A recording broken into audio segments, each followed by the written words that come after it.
देखिए दोस्तों, ये सवाल है आपके सामने ज्योमेट्री का बहुत प्यारा सा। सिद्ध कीजिए कि किसी त्रिभुज में उसके शीर्ष से आधार पर डाली गई माध्यिका उसकी दो भुजाओं के मध्य बिंदुओं को मिलाने वाला रेखाखंड समद्विभाजित करता है। क्या है क्वेश्चन, क्या कह रहा है, मैं बता रहा हूं आपको। देखिए, जैसे मैंने ये ट्रायंगल बनाया और आपने देखा इस ट्रायंगल का नाम है ABC। ये माध्यिका है। इसकी माध्यिका का मतलब क्या होता है, इसका नाम दे दें हम D। माध्यिका का मतलब ये दो साइड्स आपस में बराबर होंगी, यही तो माध्यिका कहती है। किसी भी त्रिभुज की माध्यिका जो डाली जाती है और जिस पर डाली जाती है उसको दो भागों में बांट देती है, बस। फिर कह रहे हैं कि अन्य दो भुजाओं का मध्य बिंदु एक ये है, एक ये है। इसका नाम दे दो E और इसका नाम दे दो F। और इसको जब मिलाएंगे ऐसे, तो अब जब ये वाला स्थान आया हमारा, इसको मान लो आप Q मान लो या U, O मान लो, कुछ मान लो, को Q मान लो, तो हमको जो सिद्ध करना है, सिद्ध कीजिए कि हमारा AQ बराबर में QD, ये हमको सिद्ध करना है।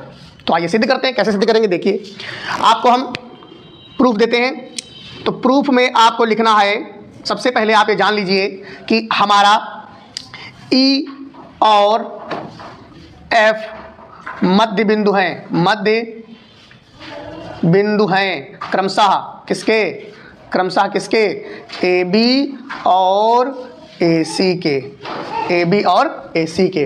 तो अब जब मध्य बिंदु है तो EF पैरेलल हो जाएगा भाई, पैरेलल हो जाएगा BC से। तो EF बराबर में 1/2 BC, ये मध्य बिंदु थ्योरम से आ जाएगा। ये मध्य बिंदु की एक थ्योरम होती है, मध्य बिंदु प्रमेय से, ये हमने प्राप्त कर लिया। बात समझ लेना, मध्य बिंदु प्रमेय से ये हमने प्राप्त कर लिया।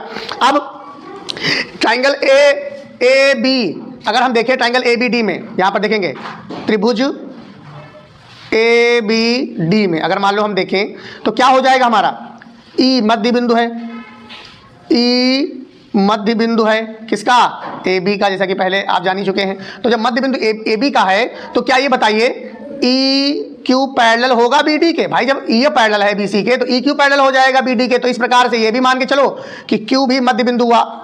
Q किसका हुआ, Q मध्य बिंदु हुआ किसका, आप ये समझ लो AD का।